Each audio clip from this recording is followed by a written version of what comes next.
Hello दोस्तों, मैं हिमांशु वैश आप सभी लोगों का स्वागत करता हूं हमारे यूट्यूब चैनल कॉमिक्स हीरो पर। और हमारी आज की प्रस्तुति है बांकेलाल स्वर्ग का सिंहासन।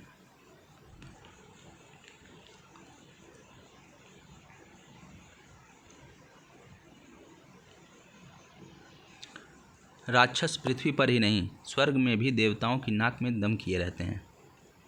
राक्षसों के कारण स्वर्ग का सिंहासन कई बार संकट में पड़ा था। ऐसे किसी भी संकट पर इंद्र का ये सिंहासन डोल उठता था। आज इस सिंहासन के डोलने का कारण था राक्षस क्लेसीराज। दुष्ट राक्षस क्लेसीराज ने शैतानी चाल चली है देवतागण।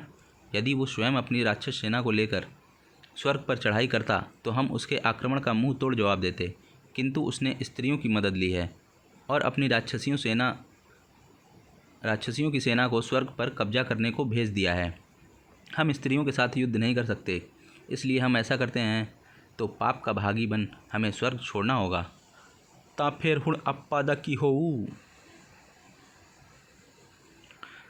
भगवान शिव के पास चलो, वही इस संकट का हल बता सकते हैं। बहु भगवान शिव मिलेंगे कैलाश पर्वत पर। बोलो बम बम भोले, बम बम भोले। संकट गंभीर है, किंतु इस संकट का हल स्वर्ग में नहीं वरन पृथ्वी पर है देवेंद्र। ही। पृथ्वी पर कहाँ? पृथ्वी पर बांकेलाल के रूप में। मेरे शाप के फलस्वरूप बांकेलाल जिस किसी का भी बुरा करता है उसका भला हो जाता है। ही।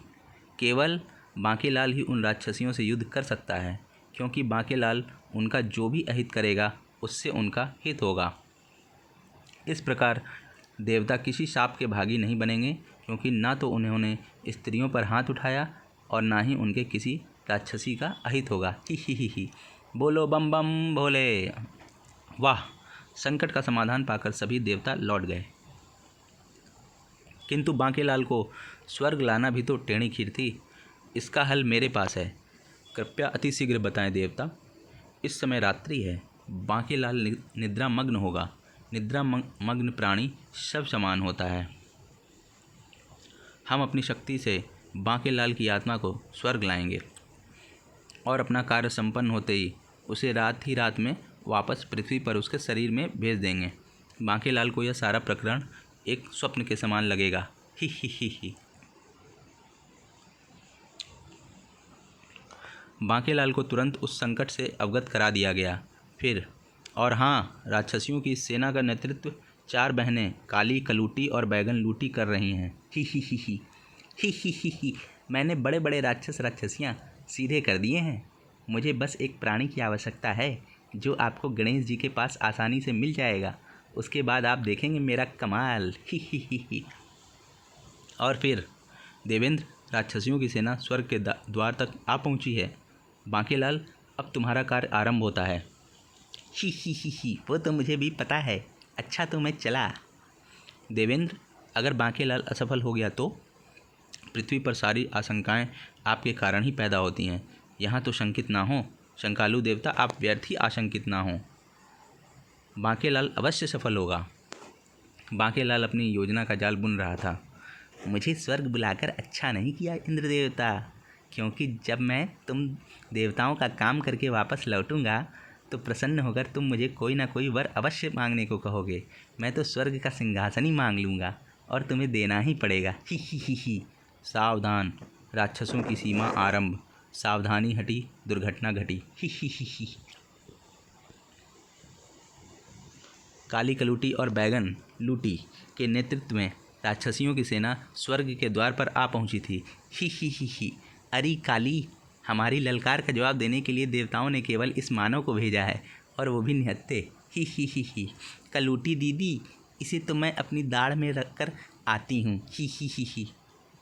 हम सब साथ चलती हैं।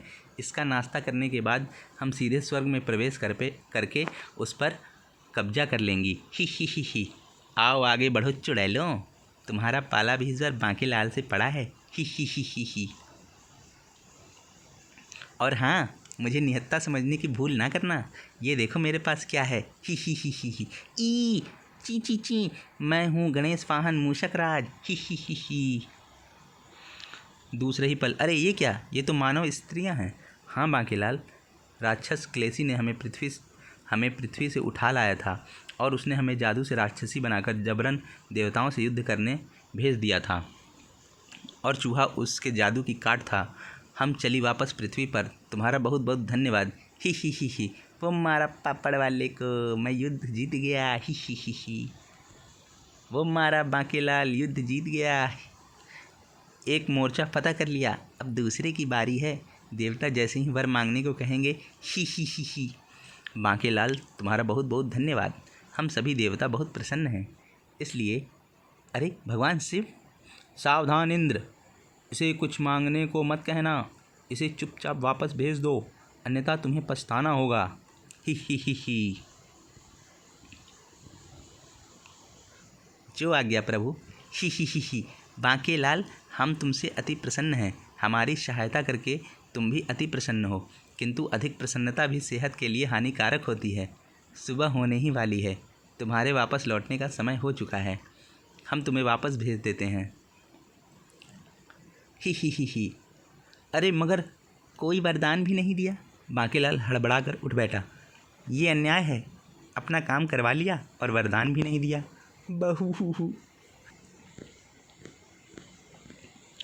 अरे मैं तो अपने शयन कक्ष में हूँ, तो क्या मैं स्वप्न देख रहा था? बहू, धत्त तेरे की, और मैं सोच रहा था कि स्वर्ग का सिंहासन मेरा होने वाला है। बहू, अभी सुबह होने में देर है बेटा बांके, चल सो जा। बहू। विशालगढ़ के तपोवन में आज ऋषियों का जमघट लगा था।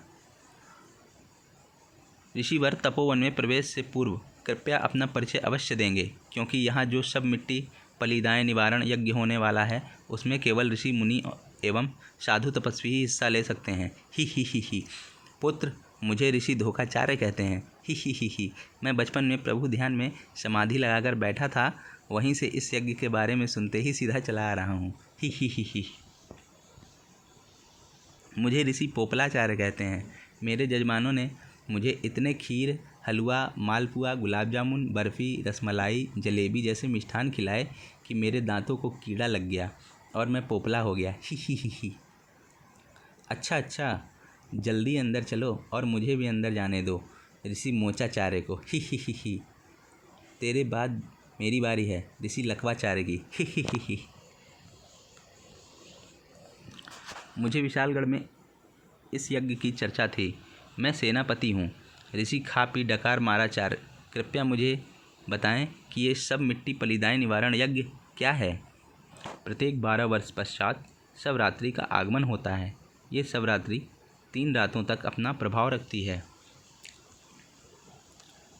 कहते हैं शिवरात्रि की रात मरने वाले व्यक्ति के शव की बड़ी मिट्टी पलीद होती है। उसके शव को कुत्ते, चील, कौवे व गिद्ध खाते हैं। उसके शव पर कीड़े चलते हैं, कुत्ते सूसू करते हैं, पक्षी बीट करते हैं। उसे अग्नि जला नहीं पाती, जल वापस किनारे पर फेंक देता है। शव दफनाने के लिए जहाँ कब्र खोदो वहाँ पर विषैले सर्प बिच्छू निकल आते हैं। शव पर बैठकर उल्लू रोते हैं और चमगादड़ें कुचिपुड़ी नृत्य करती हैं। इन शवों को स्पर्श करने वाली उंगलियां गल जाती हैं। और बताऊं क्या? ही। नहीं, केवल इतना बता दो कि शिवरात्रि में यज्ञ में हिस्सा लेने से क्या लाभ होता है। बहू, इससे सबकी मिट्टी पलीद नहीं होती, किंतु इस यज्ञ में केवल ऋषि मुनि ही हिस्सा ले सकते हैं। बहू, अगर मेरी मृत्यु शिवरात्रि के मनहूस काल में हो गई तो। बहू, शीघ्र ही। अरे सेनापति, आप साधुओं जैसी नकली दाढ़ी मूछ और सिर के बालों का क्या करेंगे? ही। वही तो कर रहा हूँ। ज़्यादा बकबक की तो कारावास में डाल दूंगा। चुपचाप अपना काम करो। यहाँ नकली दाढ़ी मूछ मिलती है। वही तो कर रहा हूँ, सुबह से 85 दाढ़ी मूछे बेच चुका हूँ। ही। सेनापति ने भी धरा साधु का वेश और चल बेटा सेनापति, मेरा मतलब ऋषि सेनाचार्य। ही।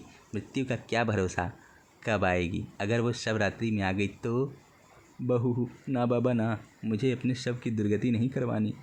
बांकेलाल की आँख उस दिन जरा देर से खुली और उसे यज्ञ का समाचार भी विलंब से मिला। क्या?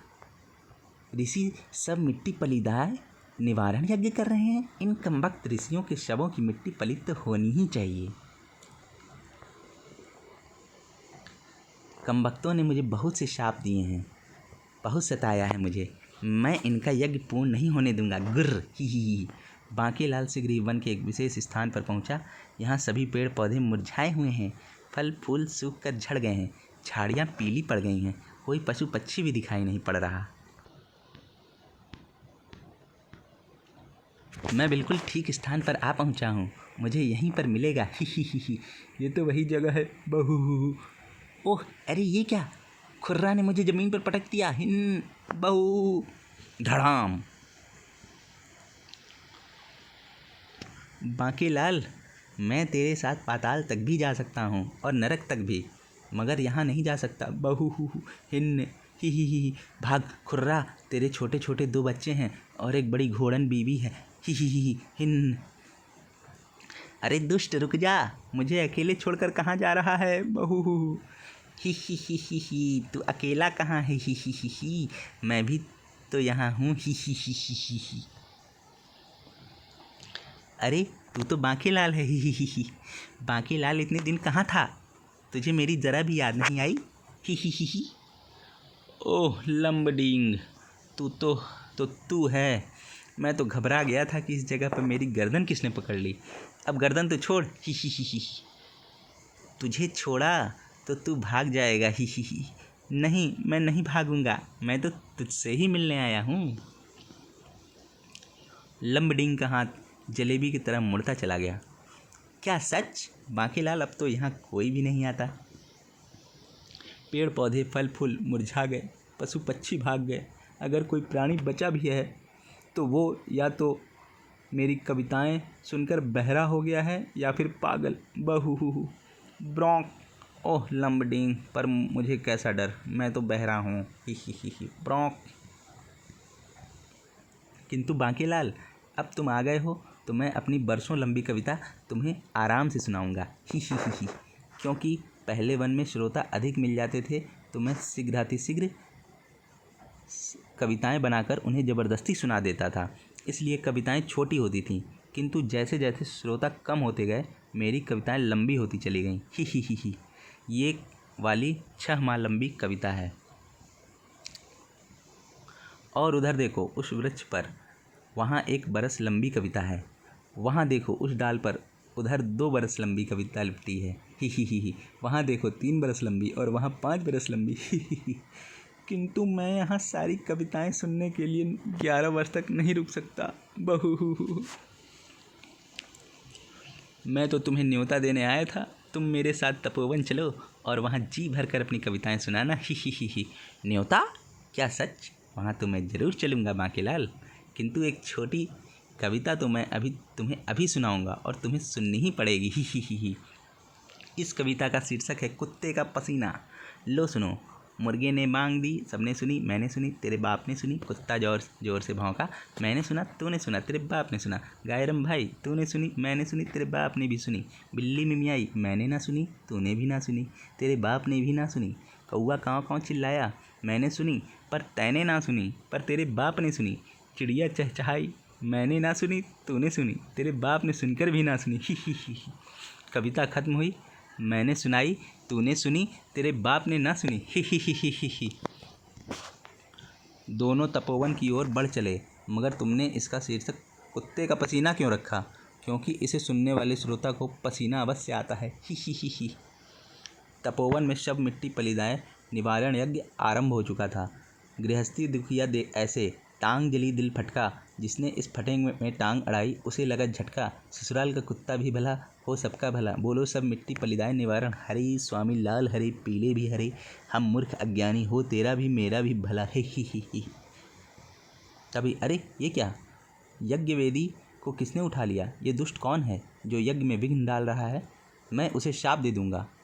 मुझे देवता का वरदान मिला हुआ है कि मुझे कोई शाप नहीं लगेगा। ही। लंबडिंग बहू। मूर्ख, ये यज्ञ केवल ऋषियों के लिए है।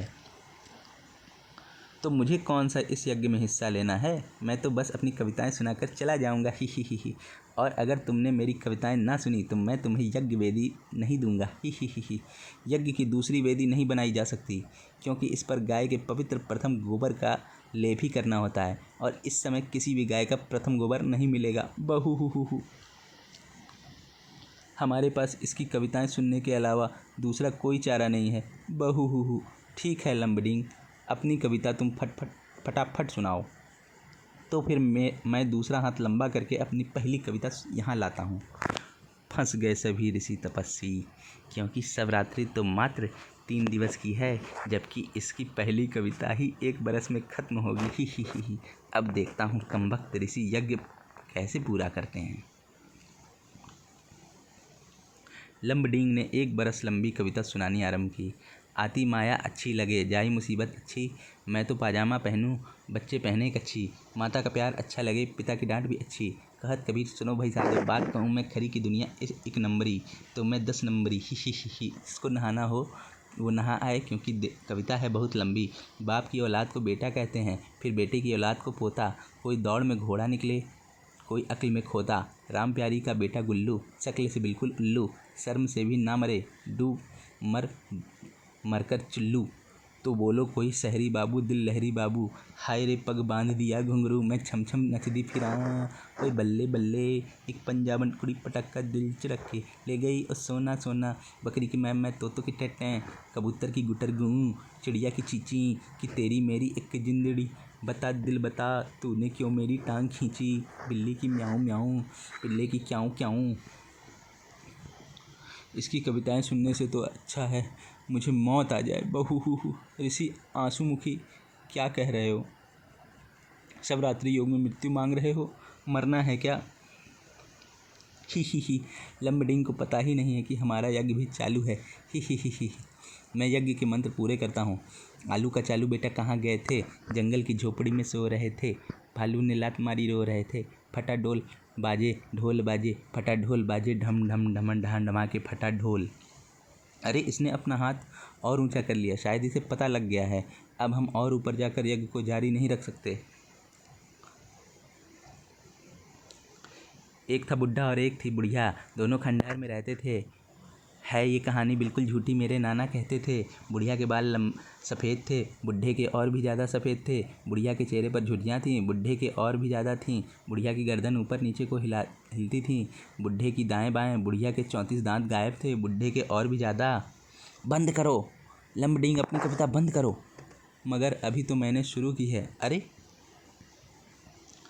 सारे ऋषि मुनि तपस्वी साधु सन्यासी योगी ढोंगी कहाँ गए? वो कह रहे थे कि इससे अच्छा तो अपने सब की मिट्टी पलीद करवाना है। बहु सब तुम्हारी कविता सुनकर भाग गए हैं। बहु फिर तुम क्यों नहीं भागे?